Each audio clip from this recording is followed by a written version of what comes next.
Ketika Samiri mengembara ke seluruh dunia, dia sampai ke segitiga Bermuda, sebuah area lepas pantai Samudra Atlantika yang menghubungkan 3 titik. Florida, ada Miami di sana, ada Puerto Rico, dan ada Bermuda. Segitiga ini adalah tempat di mana Ajazil membangun istananya dari kristal cahaya. Itulah kenapa siapapun yang lewat kena hilang. Sebetulnya tidak hilang, ada, cuma tertutup dengan kristal cahaya. Begitulah cara David Copperfield menghilangkan patung Liberty. Begitu pula cara David Blank menghilang.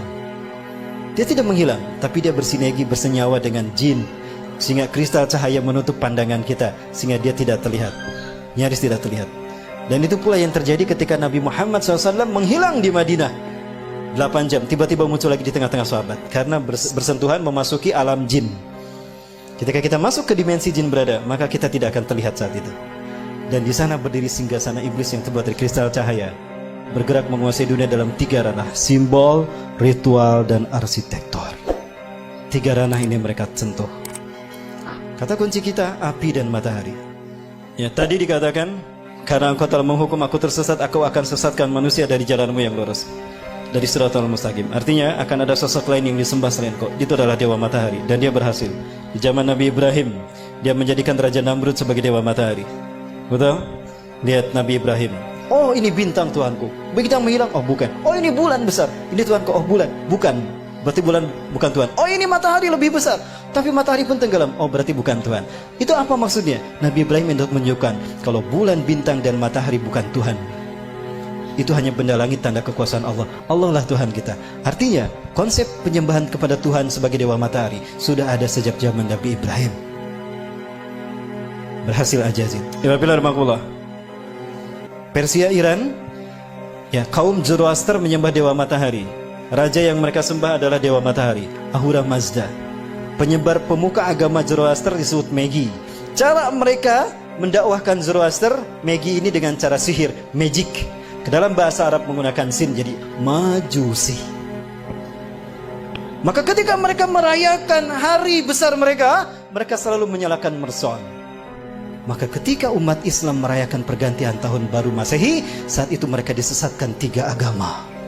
Ingat, tahun Masehi dibuat oleh seorang biarawan Katolik, Dionysius Exiguus. Dia adalah biarawan Katolik yang ditugaskan oleh Vatikan untuk membuat penanggalan Masehi yang titik tolaknya Natal. Maka dibuatkanlah penanggalan tahun Masehi yang diberi nama kemudian Anno Domini. Tahu apa arti Anno Domini? Tahun Anno Domini artinya tahun Tuhan kita. Kita Romawi. Siapa Tuhan Romawi? Yesus Kristus. Berarti tahun Anno Domini adalah tahun Yesus Kristus. Lalu dirayakan pergantian tahunnya oleh umat Islam. Apakah umat Islam tidak murtad? Satu, ketika umat Islam euforia merayakan pergantian tahun Masehi, saat itu mereka itiba kepada kaum Nasrani. Lalu mereka merayakan dengan meniup trompet. Lihat Yahudi, mereka merayakan hari besar mereka dengan meniup trompet. Betul? Saat itu pun Yahudi diikuti oleh kaum muslimin. Dan kemudian mereka merayakan Merson. Maka di saat itulah mereka lengkap sekali, disesatkan 3 agama. Yahudi tiup trompet, Nasrani menyambut tahun baru, Majusi merayakan menyalakan mercon. Ada yang ikutan syahadat lagi. Nah, baik, saya perjelas. Yunani, negara penyembah Dewa Matahari. Dan Dewa Matahari mereka namakan Helios. Bahkan mereka membuat Heliopolis, kota Dewa Matahari. Yunani, ketika mereka merayakan hari besar mereka menyembah Dewa Helios, mereka melakukannya dengan pawai obor keliling negeri. Pawai obor keliling negeri. Dan puncaknya di Bukit Olympus, di sebuah lampangan besar, mereka menyalakan obor raksasa. Dinyalakanlah obor besar tadi. Obor besar, selama obor besar itu menyala di Bukit Olympus, kaum paganis Yunani, mereka merayakan penyembahan Dewa Helios dengan melakukan berbagai macam atraksi. Ritual ini sampai hari ini dipertahankan, dan itu bernama Olimpiade. Sekali lagi, Zionis Yahudi menyesatkan kita dalam 3 ranah: simbol, ritual, dan arsitektur. Sudah terwujud? Tingkat dunia Olimpiade, tingkat benua ASEAN Games, tingkat nasional PON. Tingkat daerah Porda. Ibapilar makulah. Dewa di Itali Roma, Dewa Mitra. Lihat, ini Dewa Mitra, sama dengan Liberty. Ada matahari di kepalanya. Patung Liberty pegang apa? Obor kan. Berubah tidak? Tidak. Inilah yang dikatakan iblis. Fabima akhwatani ila aqudan lahum siratal mustaqim. Karena engkau telah menghukum aku tersesat, aku akan halangi mereka dari tauhid. Artinya, akan ada sosok lain yang disembah selain engkau. Siapa? Dewa matahari. Siapa dewa matahari? Matahari adalah unsurnya api kan? Dan siapa yang Allah ciptakan dari api? Jadi siapa dewa matahari itu? Ajazil. Tapi dia tidak terlihat.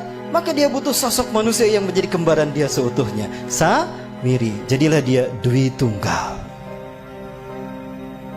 Siapapun yang mengangkat tangannya seperti ini, berarti dia komitmen kepada iblis dan Dajjal. Baik, di Amerika Latin, Amerika Selatan ada 3 suku bangsa menyembah dewa matahari. Suku Aztec di Meksiko menyembah Viracocha. Suku Inca menyembah dewa Inti di Brazil. Suku Maya menyembah dewa Kukulcan di Amerika Latin. Ya. Dan di Mesir ada Horus, dewa matahari. Dan Horus selalu digambarkan dengan kepala burung. Kenapa? Ketika Tuhan turun ke bumi selalu menggunakan burung. Dan burung adalah simbol singgasana tinggi. Maka siapapun yang menjadikan burung sebagai simbolnya, maka dia merdeka, akan merdeka abadi.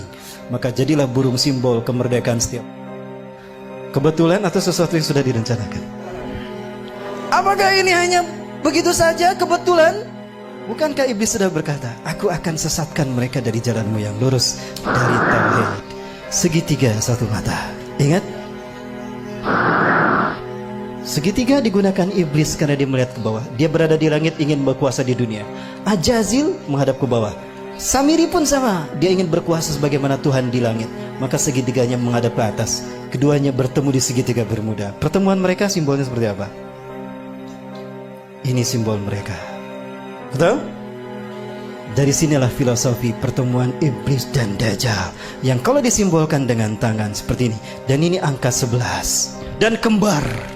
Itulah WTC 911. Menggeser nama keberadaan Tuhan. Kecelakaan, kecelakaan. Call 911, call 911. Tuhannya hilang. Musibah, musibah. Call 911. 911 yang disebut Tuhannya hilang. Keberadaan Tuhan digeser. Yang pertama disebut manusia ketika akan terjadi musibah kecelakaan. 911. 9 tambah 11 berapa? 11. 9 tambah 1 10. 10 tambah 1 11. Itu simbol pertemuan iblis dan Dajjal yang mengaku maha tinggi. Dan itulah WTC. Dan WTC dihancurkan di titik balik pertama di milenium ketiga. Milenium ketiga itulah yang disebut dengan Y2K. Kepada dunia, dunia latah, bahkan negara Arab termasuk Indonesia, kami siap menyambut Y2K, betul? Di tahun 2000 tuh, we are ready to visit Y2 km. Padahal Y2K syarat berbau muatan ideologis. Y2K bagi orang Kristen adalah singkatan dari Year of the Jesus Kingdom. Dan Y2K bagi Yahudi adalah Year of the Jewish Kingdom. Artinya 1000 tahun terakhir sebelum hari kiamat, itu adalah tahun bagi berdirinya singgasana Tuhan di muka bumi. Cirinya apabila sapi berwarna merah sudah lahir. Sudah lahir belum? Berarti Tuhan yang mereka tunggu-tunggu akan tiba. Allahu Akbar. Sebentar lagi Dajjal sudah muncul. Ibapilar makulah.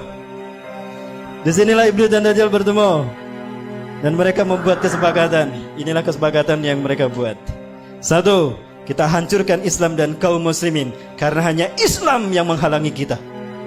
Maka apapun caranya, Islam dan umat Islam harus dimusnahkan. Yang kedua, kita berjuang kepada manusia untuk menunjukkan kalau Tuhan telah salah pilih. Tuhan telah berbuat salah. Begitu kan? Ini filosofi siapa kalau bukan filosofi Ajazil? Ya, maka dendamnya kepada umat Islam. Sekarang mereka bersatu dendam sama umat Islam. Ketika Samiri mengembara ke seluruh dunia, dia sampai ke segitiga Bermuda, sebuah area lepas pantai Samudra Atlantika yang menghubungkan 3 titik. Florida, ada Miami di sana, ada Puerto Rico, dan ada Bermuda. Segitiga ini adalah tempat di mana Ajazil membangun istananya dari kristal cahaya. Itulah kenapa siapapun yang lewat kena hilang. Sebetulnya tidak hilang, ada, cuma tertutup dengan kristal cahaya. Begitulah cara David Copperfield menghilangkan patung Liberty. Begitu pula cara David Blank menghilang. Dia tidak menghilang, tapi dia bersinergi, bersenyawa dengan jin, sehingga kristal cahaya menutup pandangan kita, sehingga dia tidak terlihat, nyaris tidak terlihat. Dan itu pula yang terjadi ketika Nabi Muhammad SAW menghilang di Madinah 8 jam, tiba-tiba muncul lagi di tengah-tengah sahabat, karena bersentuhan memasuki alam jin. Ketika kita masuk ke dimensi jin berada, maka kita tidak akan terlihat saat itu. Dan di sana berdiri singgasana iblis yang terbuat dari kristal cahaya. Nah, di pertemuan itu Ajajil sangat gembira ketika Samiri datang. Come here Sam, come here Sam. Samiri, Ajajil selalu memanggil seseorang dengan satu suku kata pertama. Come here Sam, come here Sam. Kemari Sam, kemari Sam. Apa kata Ajajil? Di hadapan pengikutnya Ajajil berkata, hari ini adalah hari yang aku tunggu-tunggu sejak Allah menurunkan aku dari surga ke dunia, di mana aku dipertemukan dengan saudara kembarku. Panggillah dia oleh kalian sebagai Paman Sam. Nyambung tidak? Nyambung dengan Amerika. Inilah jawaban kenapa Amerika menjadi negara superpower. Kenapa dia intervensi urusan negara orang lain. Dan kenapa dunia seolah takut tidak mau menghukum Amerika dan Israel. Karena Amerika adalah negara bentukan Dajjal. Saya yakin